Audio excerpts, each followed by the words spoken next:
kalau kita berbicara makanan Perancis misalkan, yang menggunakan bahan-bahan yang spesial seperti jamur truffle ya, cuma didapetin di satu musim tertentu, atau enggak foie gras, hati angsa yang susah mendapatkan hati angsa, atau enggak bahan-bahan seperti wagyu beef dari Jepang yang katanya sapinya dipijit-pijit dulu supaya dia Mm-mm. lembut. Zaman sekarang kan banyak banget yang makan wagyu.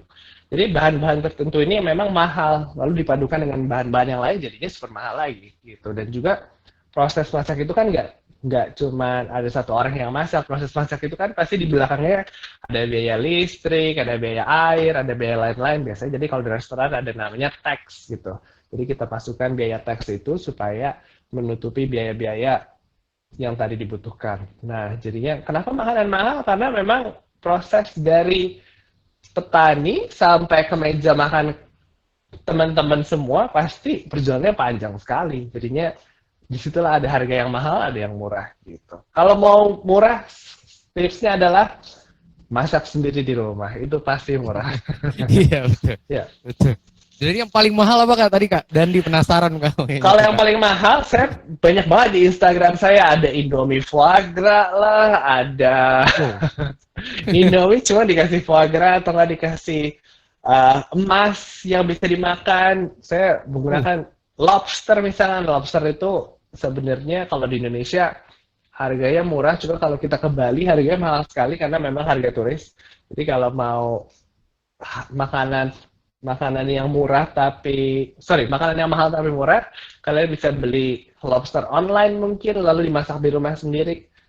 Jadi itulah bahan-bahan Indonesia itu sebenarnya banyak banget yang mahal-mahal kayak lobster lah, kalau ada jamur yang spesifik kayak makanan laut itu pasti mahal. Oke. Nah balik lagi nih kak ke karir kakak lagi nih kak. Ya, Kak, nih Hazimah Zizni nanya nih Hazimah. Kakak apa yang melatar belakangi kakak menjadi chef? Padahal kebanyakan pekerjaan itu untuk wanita. ya itu yang seperti saya bilang tadi sebenarnya. Secara fisik kalau kamu kerja di apa namanya restoran tuh kamu harus bangun pagi misalkan. Bangun pagi ngebayanginnya gini, kalau misalkan kamu makan roti, misalkan saya roti aja pagi-pagi, saya roti itu jam 6 udah dijual di jalan gitu. Berarti kamu bangun itu jam 1 pagi misalkan di pabrik, kamu harus bekerja buat rotinya supaya segar gitu. Terus ditunggu dulu supaya rotinya ngembang. Jadi kamu bangunnya pagi banget tuh biasanya kalau kerja di bakery. Kira-kira jam 3 pagi kamu kerja supaya jam 6 pagi, jam 7 pagi itu udah dijual atau nggak sudah ada di buffet hotel. Jadi memang secara fisik, secara waktu untuk menjadi seorang chef itu banyak sekali yang terbuang. Kalau misalkan kamu malam minggu aja ke mall gitu ya, kan banyak banget yang masak biasanya chef-chef cowok karena waktu yang dibuang untuk kerja itu banyak sekali. Waktu sosial kamu nggak ada. Pada saat orang lain liburan, kamu harus bekerja karena disitulah para chef pastinya sangat sibuk untuk masakin orang-orang. Jadi ada waktu sosial, ada fisik yang susah, jam kerja yang tinggi, dan juga kadang-kadang kalau kerja di dapur itu panas sekali, jadi orangnya gampang emosian. Jadi Oh. itu juga salah satu kenapa banyak banget cowok di sana karena memang pertahanan cowok mungkin lebih kuat. Cuman kalau cewek lebih banyaknya itu biasanya di pastry chef alias kitchen yang dingin. Kalau di dapur itu dibagi dua biasanya. Hot kitchen sama cold kitchen. Cold kitchen itu biasanya untuk pastry, untuk orang-orang yang buah-buahan, untuk dessert. Biasanya lebih banyak cewek karena lebih tenang di sana. Masaknya juga lebih santai gitu. Oh oke. Terus pernah nggak sih kak kepikiran buat menyerah gitu? Buat kayaknya gue udah Pasti nggak sanggup. kayaknya menyerah udah pernah sih waktu saya. Jadi semenjak saya lulus kuliah terus saya bekerja di beberapa negara lah.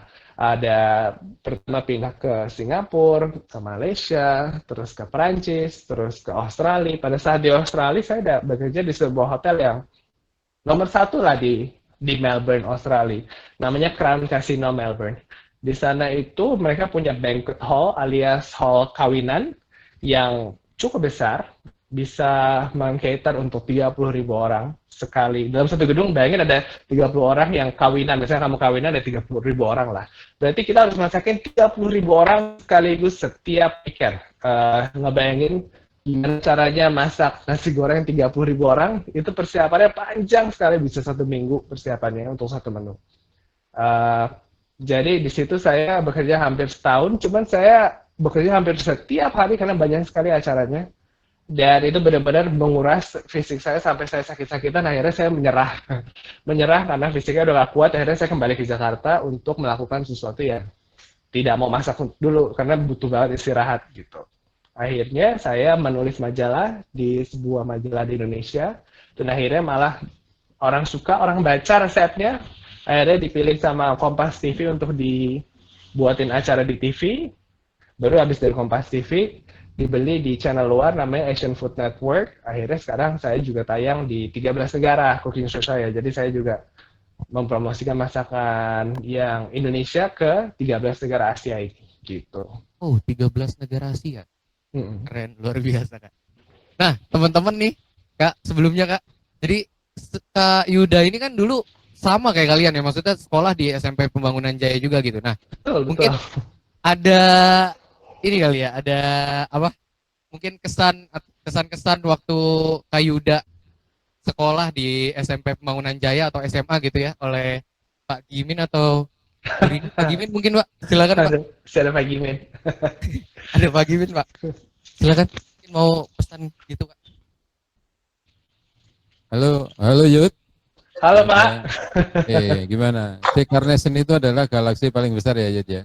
Betul. Yud, tadi ada pertanyaan. Kalau ada, mungkin kalau kesan saya pada Yuda itu dulu badannya nggak segede ini kan? Iya benar, Ya, banyak ibu guru dan bapak guru yang bilang badannya dulu kecil. Kebanyakan makan Pak.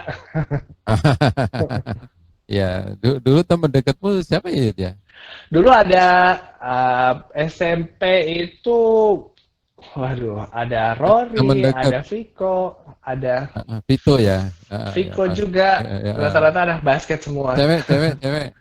Cewek siapa lagi ya? Ada Cindy, ada Ica. Sasika, Marsha. Iya. Ada. Oke. Tadi ada pertanyaan, ini mungkin juga jadi pertanyaan bagi teman-teman bahwa Kak, ada orang yang vegetarian itu terus proteinnya dari mana ya gitu loh. Nah, mungkin bisa tip makanan sehat bagi teman-teman. Kita di sini guru-gurunya sih kurus-kurus sih Jod sekarang. Nah, cuman ada beberapa yang gemuk juga. Ya. Jangan mungkin tip juga bagi guru-guru supaya pintar masak. Yud, terima kasih ya Yud ya. Oke. Terima kasih Pak Gimin pertanyaannya. Jadi memang Pak Gimin masih ingat saya. Terima kasih Pak. Oke, jadi sebenarnya kalau vegetarian itu bapak saya juga vegan. Jadi bapak saya itu tidak makan makhluk hidup sama sekali. Udah 15 tahun lah. Jadi sekarang kita udah bisa mulai mendengar vegan, juga bisa mendengar vegetarian. Tapi kalau vegan itu udah level paling atas. Jadi tidak makan dan tidak juga menggunakan bahan-bahan dari makhluk hidup. Termasuk madu dan juga susu dari produk binatang. Jadi proteinnya itu biasanya dari tahu tempe kalau misalnya Indonesia. Kalau misalkan makanan di luar negeri biasanya kacang-kacangan seperti kacang Arab. Orang Arab tuh sering banget makan humus itu dari kacang Arab. Jadi benar-benar dari kacang. Sebenarnya tahu tempe juga dari kacang. Jadi intinya kacang-kacangan sih sebenarnya. Dan juga produk seterusnya. Tahu tempe misalkan atau enggak jamur-jamuran atau enggak biasanya juga kalau vegan suka ada sebutannya fake meat alias daging palsu. Itu dibuat dari gluten gitu. Jadi bisa dicoba makan tanpa binatang, makan nasi pakai tahu tempe aja itu cukup dan kalian bisa juga survive gitu. Jadi nggak perlu takut kalau mau coba-coba. Oke, Kak, saya mau nanya lagi. Ya. Oh ya, sebelumnya ada pertanyaan nih Kak dari Rifki Kak. Kakak punya restoran enggak Kak? Dulu ada restorannya cuman di Gandaria City. Terima kasih pertanyaan Rizky, aku bisa baca semua pertanyaannya di laptop. Jadi restoran gue dulu tuh di Gandaria City namanya Gizi, adalah masakan Indonesia yang bergizi dengan cara yang modern. Cuman karena saya sering jalan-jalan keluar, saya hampir setiap bulan pasti keluar negeri atau nggak dinas kemana gitu. Jadinya nggak ada yang ngurusin, jadi akhirnya saya tutup karena bayar rentalnya mahal juga. Jadinya untuk restoran ntar dulu, tadinya mau buka juga pada saat pandemik ini, cuman kayaknya waktunya belum tepat.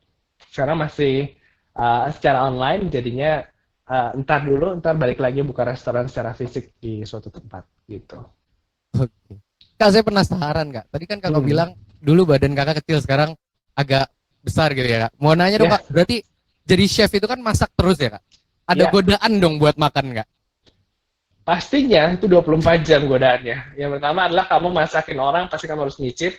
Yang kedua, kalau kamu menciptakan resep kan pasti harus dicoba resepnya. Dan yang ketiga, misalkan temen kamu punya restoran, pasti kamu di-endorse makan, atau nggak diundang jamuan makan. Jadi ya, kamu mau nggak mau harus makan gitu. Cuman kan sekarang saya bisa ngontrol lah apa yang saya makan. Jadinya kalau saya dikasih makanan, saya nggak habisin semuanya, itu bukan nggak sopan, cuman saya harus mengontrol badan saya gitu. Oke. Oke. Nih, Kak, cara bikin Indomie lebih mewah gimana Pak? Kak, itu ngawal loh, pertanyaan awal loh Kak. Saya punya YouTube channel, jadi @yudabustara atau Instagram saya @yudabustara. Nanti bisa dicek, banyak banget resep-resep di luaran sana yang udah saya recreate untuk dibuat lebih mudah di rumah. Seperti cara membuat Indomie goreng sendiri tanpa Indomie, itu pernah saya buat di Oh, YouTube. Juga unik cara juga ya. misalnya membuat hot band, cara membuat ayam McDonald di rumah sendiri, itu banyak banget resepnya. Jadi nanti kamu bisa cek langsung ke YouTube saya mungkin ya.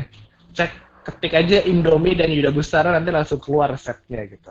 Dan di resep itu juga saya dimarahin sama restoran-restoran ini yang biasanya mereka kayak, kenapa kamu copy resep saya? Padahal itu saya bukan ngopi, sebenarnya saya terinspirasi. Jadi saya pengen Oh, buat supaya orang-orang yang di luar Jakarta mungkin yang tidak ada Hotband, tidak punya akses buat Indomie, jadinya bisa mencoba Indomie itu rasanya kayak gimana sih gitu. oh, Hmm. oke. Oke, teman-teman jangan lupa tuh kalau ini ya, kalau IG juga terus sama YouTube-nya ya, kayak ada YouTube-nya ya Kak Yuda YouTube Bustara ya. ya, Yuda Tuh, yang Bustara nanti mau langsung keluar. belajar masak ya sama Kak Yuda ya. Ya, Oke, terus apa lagi nih? Nih. banyak pertanyaannya sebenarnya. Kak, ini dari Jihan nih Kak. Mana? Kak, pernah nggak pas SMP atau SMA saat teman-teman tahu cita-cita kakak tuh jadi chef, terus dikata-katain karena mereka pikir tuh chef cuma buat cewek?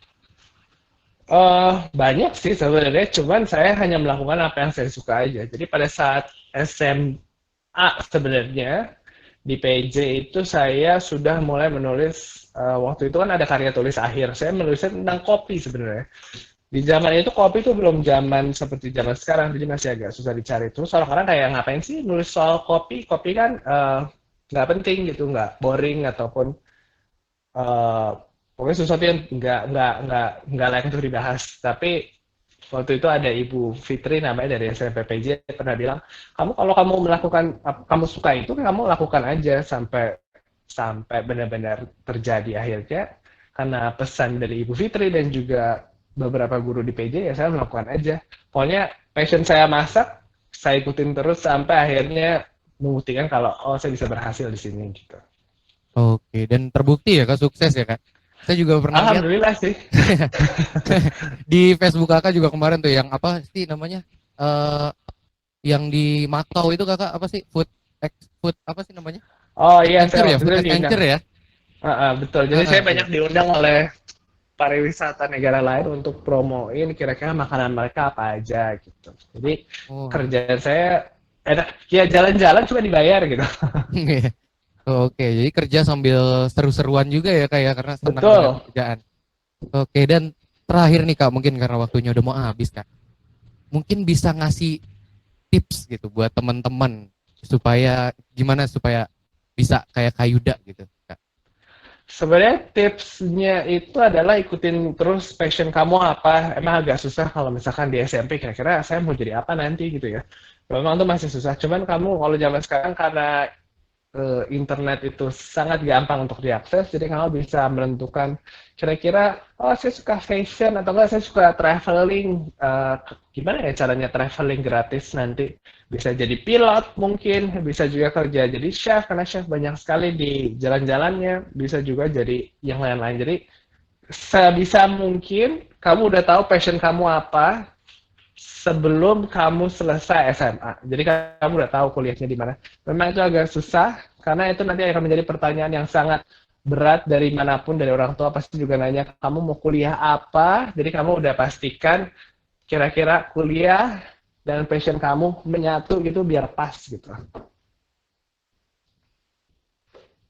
Oke, Kak nih Dandi ngirimnya sampai banyak nih Kak. Mau Gak nanya nih apa-apa, Kak. gak apa-apa, gak apa-apa. Kok juga ada makanan yang pakai emas Kak? Kok bisa emas dimakan? Bukannya emas nggak boleh dimakan Kak? Benar. Jadi kalau makanan itu sebenarnya macam-macam. Gold leaf itu bisa dimakan untuk sebagai ditaruh di atas es krim. Zaman sekarang tuh ada di, misalkan saya sebutin mereknya ya, misalkan ada Sour Sally, ada yogurt, dia tuh menjual frozen yogurt yang ditaruh emas di atasnya. Misalkan yang tanpa emas harganya 20.000, yang pakai emas harganya 150.000. Jadi bisa dimakan dan dipercaya juga memiliki beberapa nutrisi seperti membuat kulit lebih bagus. Cuman saya nggak tahu itu benar atau enggak. Yang pasti sih hanya untuk biasanya bagus buat konten juga sih kalau kalian punya konten Instagram atau enggak YouTube. Makanan sultan itu juga bisa dipraktekkan biasanya. Oke, oke Kak. Makasih banyak banget Kak Yuda atas informasi yang berharganya, terus juga pengalaman-pengalaman Kakak, cerita-cerita Kakak. Terima Semoga kasih. doain juga teman-teman juga Kak supaya bisa sukses kayak Kakak ya Kak ya. Iya betul. Terima kasih banget udah diundang pagi-pagi Pak Mong. Semoga nanti setelah selesai pandemi saya bisa mampir ke sekolah langsung dan ketemu dengan Amin, teman-teman amin. semua. Dan juga kalau banyak banget pertanyaannya sebenarnya dan juga ada 200 orang yang menonton sekarang. Semoga kalian kalau ada pertanyaan bisa tanya langsung di Instagram ataupun bisa juga langsung ketemu di misalkan pasti kalian tinggal di Bintaro, kalau ketemu di Bintaro tinggal sapa aja. Oke. Moto Kak Yuda ini shortcut will never works ya Kak ya, betul ya? Bener sih, jadi kalian jangan nyontek. Sebenarnya shortcut itu adalah nyontek. Jadi Oh, kalau menurut saya kalau kalian nyontek ataupun kalian mengambil jalan pintas itu pasti nggak lama lah. Jadi kalian kalau bisa benar-benar belajar apa yang kalian suka supaya berguna dan atau nggak berhasil ke depannya seperti itu. oke, terima kasih banyak Kak Yuda sudah menyempatkan waktunya. Terima kasih Bapak Guru, Bapak Ibu Guru. Thank you semuanya yang udah ikutan Iya, juga. terima kasih banyak. Salam dari guru-guru semuanya Kak, dari Pak Gimin, Bu Salam, Trini sehat juga. semua ya. Salam buat semua. Kalau gitu saya pamit duluan. Oke, Terima kasih terima kasih Kak teman-teman Yuda. semua. Sampai jumpa Kak Yuda. Sampai Sampai ketemu jumpa lagi. hari Senin. Semoga Seninnya bahagia. Oke, terima kasih. Oke, teman-teman, itulah pamong bersama kita, bersama Kak Yuda, kakak alumni kalian. Jadi mungkin kalian kalau misalnya mau lihat kelanjutannya mungkin bisa lihat di YouTube ya, akun YouTube-nya Kak Yuda. Dan karena waktu telah menunjukkan jam 8, teman-teman silakan dilanjutkan untuk belajar bersama guru di kelas. Semoga semangat hari ini, semoga informasi dari Kak Yuda juga bermanfaat buat kalian, jadi motivasi buat kalian supaya belajar lebih semangat, usaha lebih semangat lagi untuk mencapai cita-cita dari kalian. Sekian dari Pak Adit, mohon maaf kalau Pak Adit ada salah dan terima kasih sudah ikut dengan baik, udah banyak tanya juga. Assalamualaikum warahmatullahi wabarakatuh. Selamat pagi teman-teman, sampai jumpa.